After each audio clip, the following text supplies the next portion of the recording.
Kita lanjut bahas BTTH Dunia Para Dewa episode 21. Oke lah, gak usah banyak mang ming mang. Kita langsung masuk aja ke pembahasan.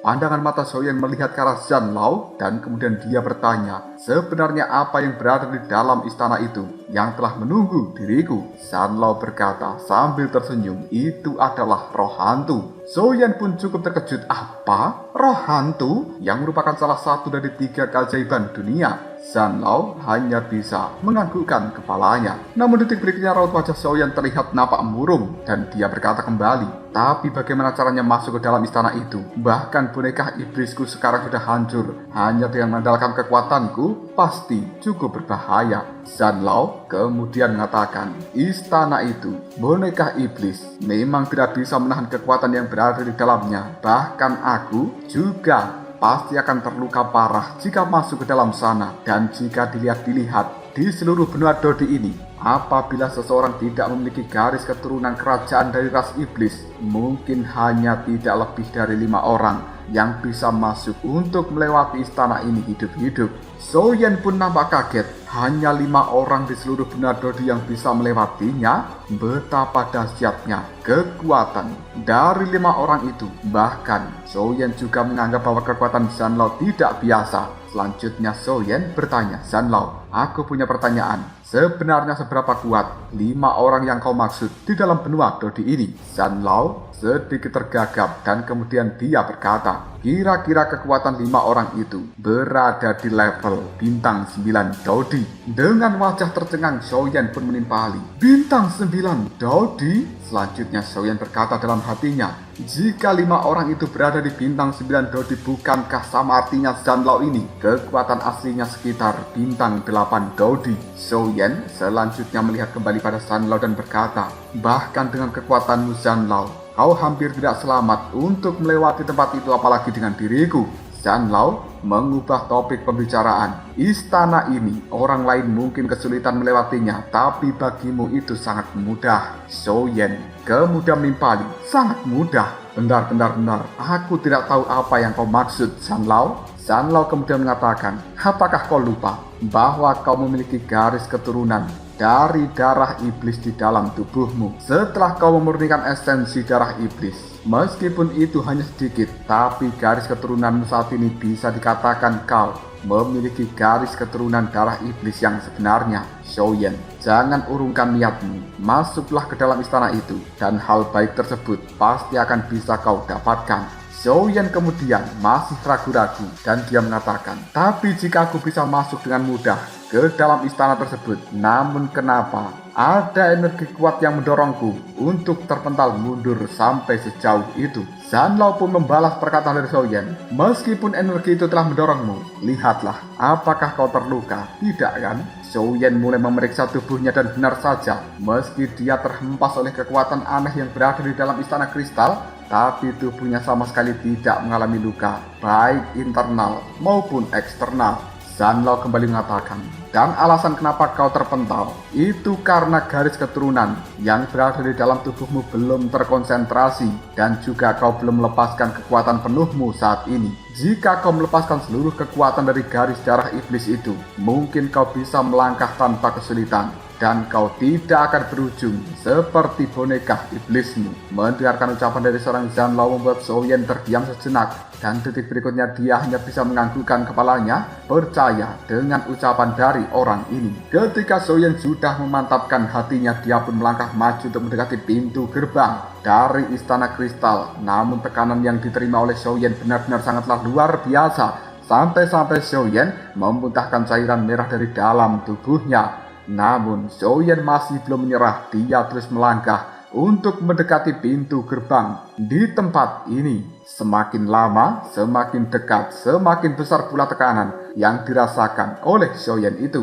Namun, keteguhan hati Xiaoyan yang luar biasa tetap tidak membuatnya menyerah. Sambil melangkahkan kakinya secara perlahan, Xiaoyan melihat berbagai ukiran yang berada di pintu gerbang batu raksasa tersebut. Dia melihat adegan-adegan dari masa lalu yang muncul di dalam benaknya, dan itu merupakan adegan dari bencana kuno. Zhou Yan berpikir bahwa makam iblis ini merupakan makam yang telah ditinggalkan ketika bencana gunung terjadi saat itu. Setelah beberapa saat berusaha dengan cara yang cukup susah payah, akhirnya Zhou Yan sudah berada di depan pintu gerbang batu raksasa yang kemudian pandangan matanya melihat pada titik cahaya hitam yang berada di tengah-tengah pintu gerbang batu raksasa yang telah tertutup ini. Detik berikutnya Zhou Yan bisa melihat sebuah titik cahaya keemasan melesat entah dari mana yang kemudian masuk ke dalam titik hitam yang berada di pintu gerbang batu lalu menghilang dalam seketika. Zhou Yan kemudian dengan penasaran dia berkata, apa itu tadi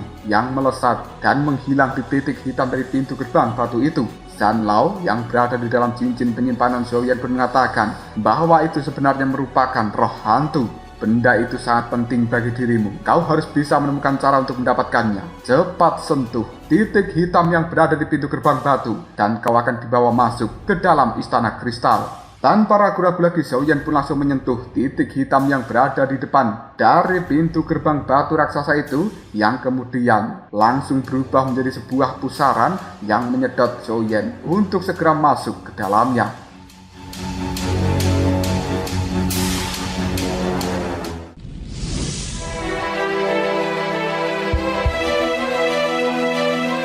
Sesampainya di dalam sana, pandangan mata Zhou Yan cukup takjub dengan pemandangan yang dia lihat, bahwa istana kristal ini benar-benar megah dan juga mempesona. Bahkan sinar-sinar cahaya warna-warni yang tidak terhitung jumlahnya telah menyelimuti seluruh istana kristal ini. Pemandangan itu sangatlah menakjubkan. Detik berikutnya Zhou Yan kembali bisa melihat adanya seberkas cahaya emas melesat dengan sangat cepat di hadapannya. Itu adalah roh hantu yang telah disebutkan oleh Zhan Lao sebelumnya. Roh hantu ini seolah-olah sedang membimbing Zhou Yan dan menyuruhnya untuk ikut menuju sebuah tempat tertentu.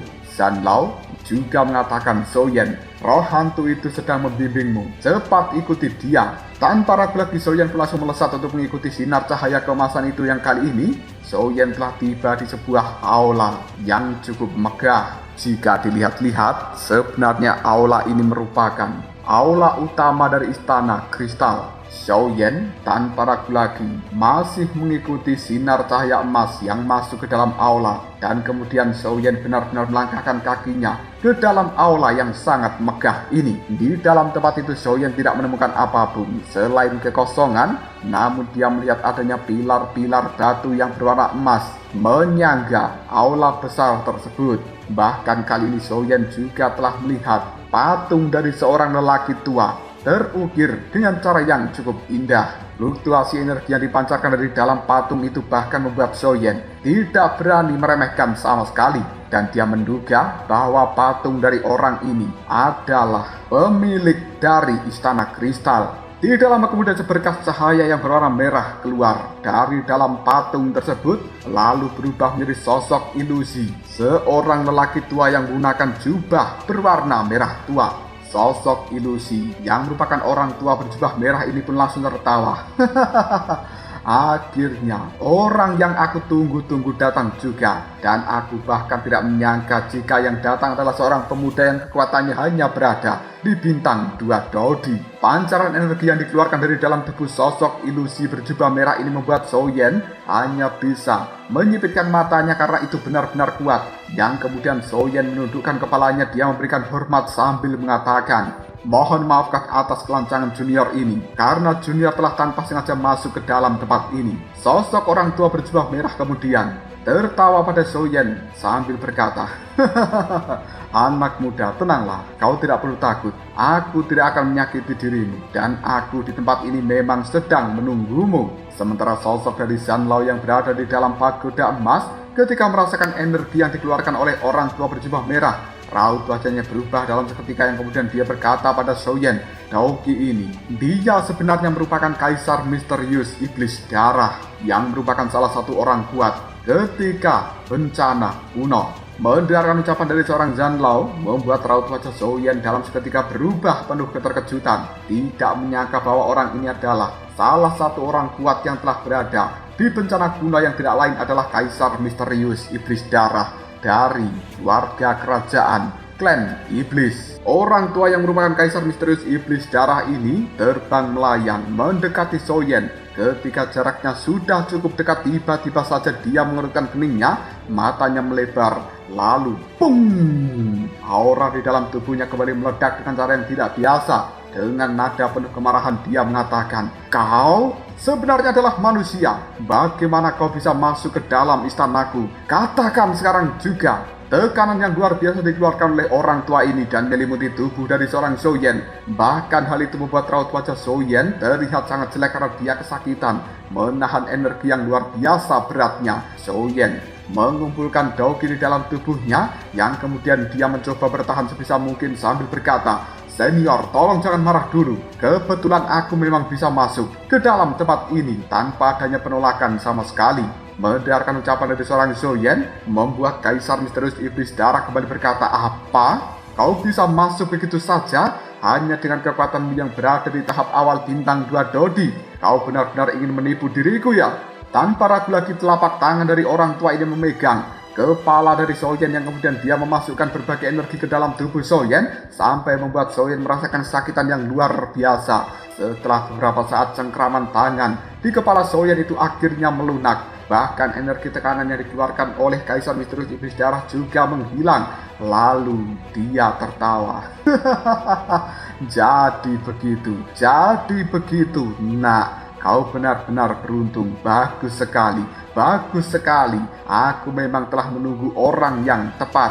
Soyen pun cukup kebingungan dengan perubahan emosi yang tiba-tiba dari orang tua ini. Tadi dia marah meledak-meledak. Sekarang dia tertawa sangat bahagia. Soyen tidak tahu apa yang dipikirkan oleh orang tua tersebut. Selanjutnya kaisar misterius iblis darah kembali mengatakan, "Nah, dengan kemampuan untuk bisa datang ke dalam tempat ini, kau adalah orang yang ditakdirkan untuk bertemu dengan diriku. Baiklah, sekarang kau ikutlah denganku." Tanpa ragu lagi, kaisar misterius iblis darah langsung berbalik dan dia berjalan ke depan sana. Sementara Soyen hanya bisa menggelengkan kepalanya dan dia juga secara perlahan mengikuti kaisar misterius iblis darah tersebut.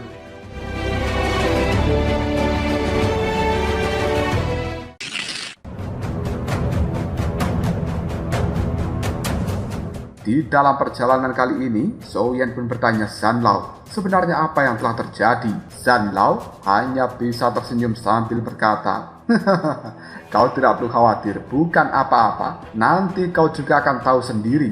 Beberapa saat kemudian Soyen bersama dengan kaisar misterius iblis darah telah mencapai bagian terdalam dari aula yang megah ini. Dan di sana Soyen bisa melihat adanya sebuah kolam yang sangat besar dan berisi cairan merah yang sama persis dengan apa yang berada di dalam pagoda emas yang digunakan oleh Soyen untuk berendam dan menyatukan darah esensi iblis ke dalam tubuhnya saat itu. Soyen dengan pandangan mata terkejut dia berkata, "Sebenarnya ini adalah kaisar misterius iblis darah yang berada di depan dari Soyen." Pandangan matanya juga melihat pada kolam merah yang sangat besar itu yang kemudian dia tanpa ragu lagi langsung berkata, "Nah, meskipun sekarang di dalam tubuhmu memiliki garis keturunan darah iblis, namun itu masih terlalu rendah.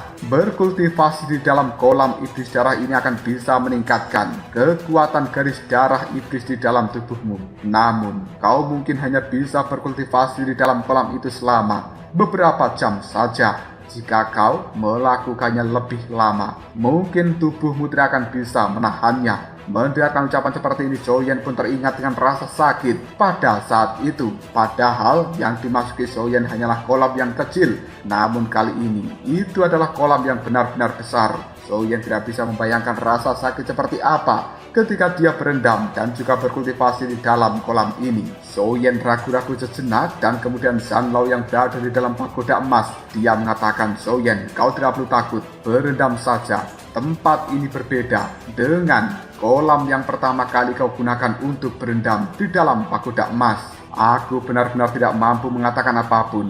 Kau memiliki keberuntungan yang luar biasa." Tanpa ragu lagi Soyen langsung menceburkan diri ke dalam kolam berwarna merah itu. Dan kali ini rasa sakit yang dialami Soyen tidak seperti ketika dia pertama kali memasuki kolam yang berada di dalam pagoda emas. Sebaliknya sekarang, Souyen merasakan sebuah sensasi nyaman. Bahkan, secara perlahan garis keturunan iblis di dalam tubuh Souyen juga meningkat. Sambil memandangi Souyen yang berendam di dalam kolam berwarna merah ini, Kaisar misterius iblis darah, dia bertanya, "Nah, katakan padaku siapa namamu?" Souyen kemudian mengatakan, "Namaku adalah Souyen." Kaisar misterius iblis darah kemudian berbicara kembali, "Lalu apakah kau tahu siapa aku?" Meskipun Souyen mengetahui dari informasi yang diberikan oleh Zanlao, dia masih pura-pura tidak tahu, menggelengkan kepalanya sambil berkata, "Aku tidak tahu, senior." Kaisar misterius iblis darah kemudian berkata, "Awalnya aku adalah kaisar iblis dari ras iblis yang dikenal sebagai Kaisar misterius iblis darah. Itu terjadi puluhan ribu tahun yang lalu." Selanjutnya, Kaisar misterius iblis darah ini menceritakan bencana kuno yang terjadi pada waktu itu secara mendetail kepada Souyen. Kengerian dari insiden bencana kuno itu membuat jantung dari Souyen berdebar-debar. Dan dia juga mengetahui bahwa Kaisar Iblis ini adalah orang yang pernah mendominasi seluruh benua Dodi. Souyen kemudian bertanya dengan bingung, "Senior, puluhan ribu tahun telah berlalu, tapi kenapa kau belum pergi?" Kaisar misterius iblis darah kemudian menimpali, "Pergi?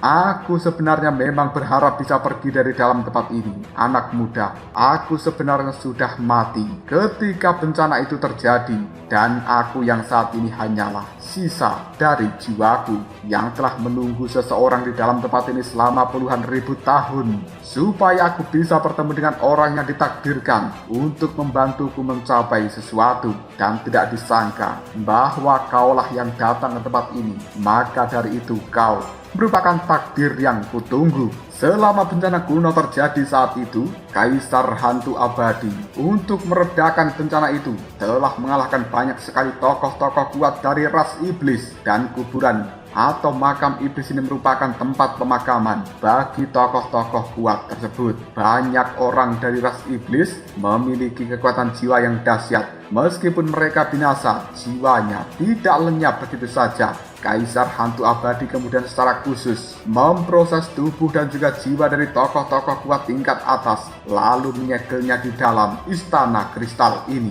Dan para tokoh kuat tingkat atas dari ras iblis, demi kebangkitan kembali ras iblis di masa depan, dan demi kemunculan warisan artefak suci tertinggi dari ras iblis, mereka telah mengekstrak berbagai esensi dari tubuh orang-orang kuat sehingga membentuk kolam merah raksasa yang digunakan untuk berendam Souyen kali ini. Sisa jiwa dari Kaisar Iblis bersemayam di dalam patung batu yang mirip dengan dirinya. Dan selama seseorang bisa memasuki aula utama dari istana kristal, maka sisa jiwa itu akan keluar dari dalam patung batu dan menemui orang yang ditakdirkan tersebut.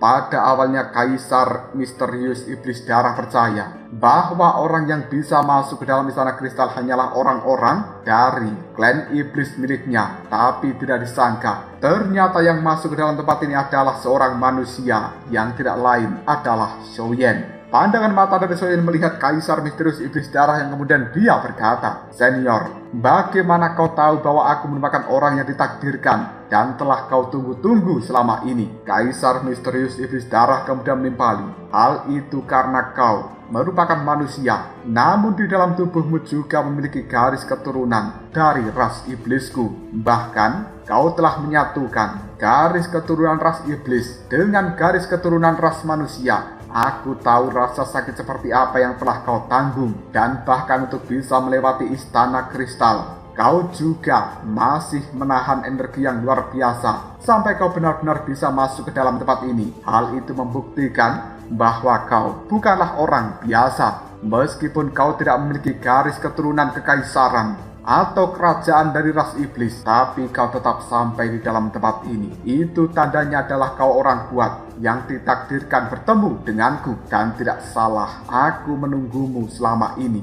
Detik berikutnya Souyen bertanya kembali, "Senior, Aku punya satu pertanyaan. Garis keturunan iblis yang lainnya tidak masuk ke dalam tempat ini, tapi kenapa aku bisa? Padahal seperti apa yang kau katakan, bahwa aku tidak memiliki garis keturunan kerajaan dari ras iblis di dalam tubuhku. Kaisar misterius iblis darah kemudian mengatakan, sebenarnya ini aku tidak bisa mengatakannya. Nanti kau akan paham sendiri. Lagi pula, kau hanya perlu tahu bahwa kaulah memang orang yang ditakdirkan untuk bertemu denganku. Xiaoyan merasa cukup sedih. Lagi-lagi, rahasia seperti itu tidak bisa dia dapatkan. Bahkan Zanlao juga tidak mengatakannya kepada Xiaoyan. Kaisar misterius iblis darah kembali berkata, "Nah, kau fokus saja berendam di dalam genangan kolam merah ini, karena itu adalah berkah yang kuberikan pada dirimu karena takdir kita berdua. Tapi bagaimana jika saat ini kita berdua membuat sebuah kesepakatan?" Xiaoyan pun penasaran. Kesepakatan? Apa yang senior ingin buat kesepakatan dengan diriku? Kaisar iblis kemudian menjawab, "Aku rasa kau datang ke tempat ini adalah untuk mendapatkan roh hantu itu, bukan?" Xiaoyan tanpa ragu lagi langsung menganggukkan kepalanya. Tidak lama kemudian, Kaisar misterius iblis darah melambaikan telapak tangan. Dan kali ini sebuah token yang berwarna merah telah muncul di tangannya. Lalu dia mengatakan, "Baiklah, jika begitu mari kita buat kesepakatan ini sekarang. Kau tahu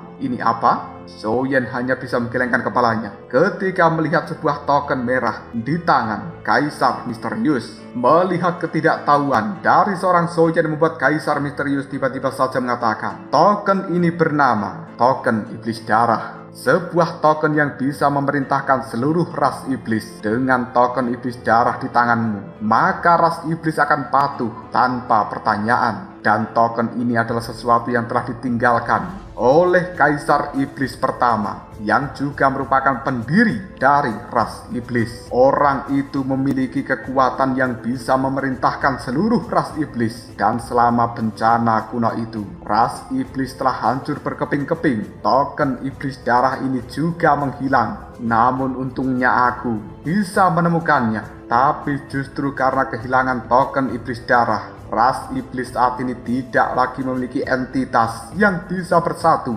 melainkan terpecah belah menjadi beberapa cabang. Maka dari itu aku memiliki sebuah permintaan untuk diajukan padamu."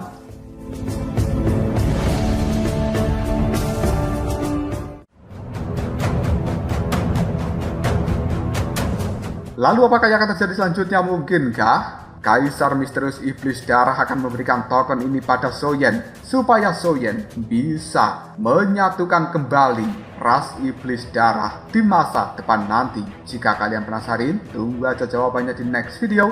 Ngobrol.